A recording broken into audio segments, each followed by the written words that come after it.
So today, we can proceed to ET. Are you there? Have you been here? Data as it came back. So we have wild imaginations, as you know, and we use these imaginations that we have to conjure up all kinds of ideas about what extraterrestrials might look like. And here you see them. Here's a lizard head. That's kind of a dinosaur. That's kind of an Indian-looking thing. These are floating platforms, and you go on, and here's some bugs, and here's a head inside a bubble. Here's 3 eyes. This is all this kind of stuff. This is tardigrade, which is just a little tiny bacteria. Here's a microbacteria. We think it's from nanobacteria, as people claim from Mars. That's this is the one called hot. Anyway, this guy is resistant to a lot of heat. Tiny microbe. This is other stuff. So we know all our capabilities of thinking of these things, and they run the gamut. You can categorize them even. Humanoids, reptiles, mollusks, ant heads, yellow matter custards, squishy, oozy stuff, bug eyes, crabs, ants, all this kind of stuff, even going back to ancient times where we've got somewhere in the pyramids or somewhere in Egypt, we've got some kind of mollusk head or whatever that is that he's talking to. So this is not a recent thing. There's another way to classify these guys, and that's their personality. So we can start out with the baddies. Here's a baddie.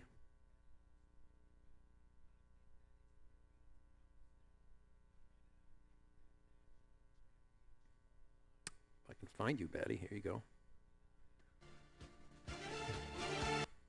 That baddie was from War of the Worlds, 1957. He's holding his 3 eyes, 3 tricolored eyes to the light, because he comes from a place where there's not much light, so he's got to cover up his eyes when the light comes in. He doesn't like light. So he was a baddie, but there are worse baddies than him, like this baddie from The Thing.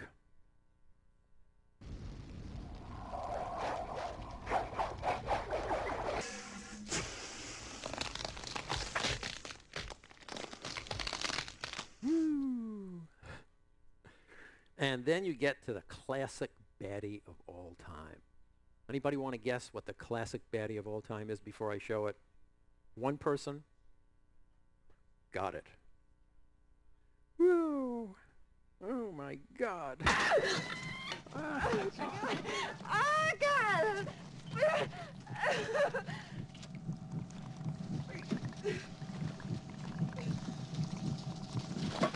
No, no, don't touch it! Don't touch it!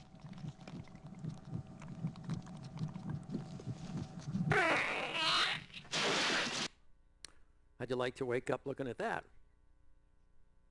But, of course, not all aliens are baddies. Some of them are just little tiny bug-eyed creatures, stuff like that. We've looked at some of these in our lectures. Even this little tiny plant that can break through your mom's condominium parking lot like mine did over here. And that's Bacillus infernus. That's the heat, and that's tardigrade, and there you go. And then you can get, of course, goodies. And who's the all-time goodie?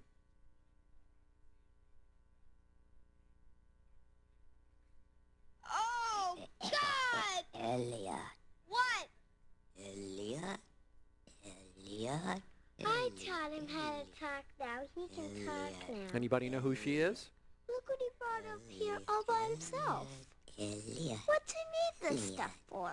Elliot. E.T., can you say that? Can you say E.T.? E.T. E.T. E.T. E.T. E.T. Be good. Be good. I taught him that too.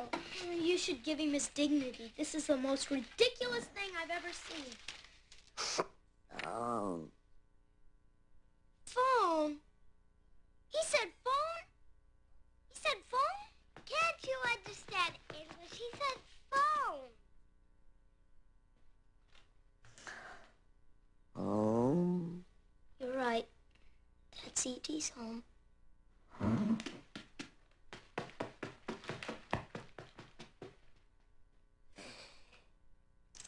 E.T. Home phone. I love it. I can never get enough of it. It's so cool. And of course, so we have this whole scope of the way they look and the way they act. And we have a scope of the way they arrive too, don't we? So for instance, you've got these spider creatures, and you have these awful looking heat ray machines, which I used to draw pictures of in the 4th grade because I was so infatuated them when I used to, that used to even imitate the sound coming out of this thing that was going to wipe out this preacher. And then of course the ones that just happen to crash land into your front yard and leave the alien out there with a yellow tape for crime investigation scene.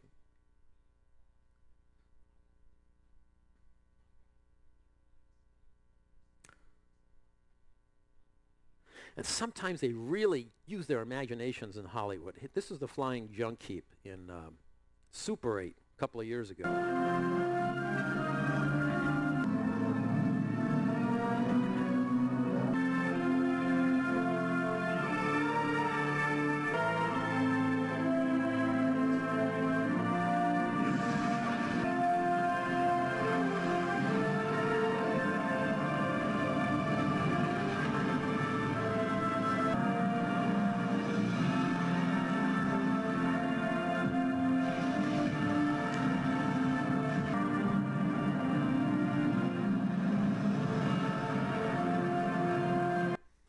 Apparently, he's got some super magnet, and it attracts the wristwatches and the garbage cans and loose bumpers that are laying in the street, and all that stuff floats up to this machine, which then powers it to escape.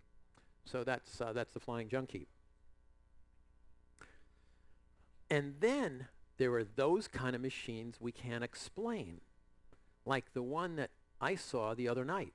And some gentleman came up to me, and he saw it too, but he was looking at a different one than me. I saw this one, and I was just going upstairs in the balcony, looking over the balcony. Oh my God, what the blazes is this?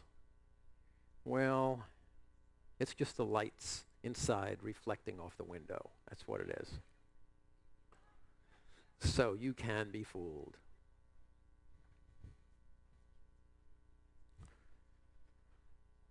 Today, let's concentrate on these guys. Have they been here? What's the real scoop? What about the hunt for life in the universe? Now, there's two kinds of hunts. There's the hunt by us for them out there, and there's the hunt by them for us. There are two entirely different ways of looking at things. So let's start with the one for us. We're hunting for them. Okay, if you're going to have a hunt by them for us, you have to have some ground rules. What are the ground rules? Well, we just talked about them. These are kind of jocular ground rules, but if you want to get serious, you have to deal with intelligent life. Because if ET's coming here, unless he's intelligent, of course, and he's not coming here, but if just to suspend that for a minute, and let's just say he's looking for intelligent, or she or it is looking for intelligent life. And how would he know intelligent life? And just as hard as it was for us to send Viking to Mars and find life of any kind, even a bacteria, how difficult is it for them to find intelligent life here? Same kind of issue, right? So it gets back down to a definition of life. What is life? And there are lots of definitions. All of us, when I was younger, it was really simple. If it moved, if it reproduced, if it consumed energy, if it made waste products, it was life. It's gotten way more complicated. Systems that tend to respond to changes in their environment, a network of inferior negative feedback, self-organizing and autopoietic, thermodynamic work cycle, chemical systems undergoing Darwinian evolution, thermodynamic systems organized molecular, yada, yada, yada, yada, yada, assembled in the same direction. Lots of different definitions of life. But none of them would attract ET here. The only thing that would attract ET here is the one that is a mark of intelligence. And a mark of intelligence is different. It's based on communication. And so you say to yourself, how in the vast beach that is the universe would E.T. manage to find the one grain of sand that's us? So many places to go. That's the way, communication. And not just to the next room or the next mountaintop, because birds can do that, and animals can do that, and gorillas and all kinds of creatures can do that. But the distance that we're capable of communicating is the key. Not just across the home planet, beyond from one end of the planet to the other, that's the way. So the only way E.T. would know we even exist is by our communication. Let's look at our communication. How do we communicate with each other? We do it by radio, we do it by TV, and basically these are all electromagnetic waves, right? Electromagnetic waves are capable of traveling at their peak, at least according to modern physics, at 186,322 miles a second, the fastest speed there is, according to Monty Python. Now, how long would it take, if E.T. was out there, how long would it take for our signals to get to him, if that's the case? Well, let's take a look at that. If E.T. lived on the other side of Earth, less than a second. I speak, he's got it, less than a second. If he's on the moon, 2 seconds. That's why when you listen to all the lunar broadcasts, some of the stuff that I've shown you in the clips of the Apollo missions, you hear that beep. There's a talk, you know, there's hey, I found Pleiades here digging under the, I've got trouble with my temperature control valve. Beep. Okay, Neil, turn your temperature control valve to max cooling. Beep. Copy that. Beep. That's marking the 2 seconds in between the broadcast and the receipt. Okay. Now, we've talked about this, the problems with the rovers. If you lived on Mars, it'd be 20 minutes. That's maximum. It can be a lot less. I mean, the distance between Earth and Mars varies from 35 million miles to upwards of 200 million miles. So depending on whether you're close or whether you're far, you can get as much as 20 minutes required for my signal to get there, 20 minutes to get back, and that's why you cannot depend on people to steer the rover real time. You got to have its own kind of logic, and you got to be very careful where you send Curiosity and Spirit and Opportunity the night before you plan it out, because 20 minutes is, he's already going to be in a ditch, rolled over and dead, so you can't do that.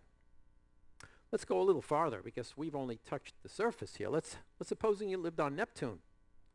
That would take 4 hours and 20 minutes for our signals to get there. And let's go beyond Neptune to Proxima Centauri. My voice now wouldn't get there for 4.3 years. How about the center of our galaxy, the Milky Way? 26,000 years. How about Andromeda, galaxy we can see with the naked eye? 2.3 billion years at the speed of light. Right? See that little red circle right there? Everybody see a little tiny red circle? Everybody, can you see that right there? That is the furthest our signals have gone since we've invented anything that broadcasts indications of us. That's it. That's the Milky Way. That's the center of the Milky Way. There we are. It is about not quite 100 light years away. So, assume for the moment, if he's beyond 100 light years, he's got no way of knowing we're here. Absolutely no way of knowing. But let's say for the moment, he was within 100 light years, and that's pretty close. Well, if he was within 100 light years, you have to make some other assumptions. One is that he's been around a lot longer than us, because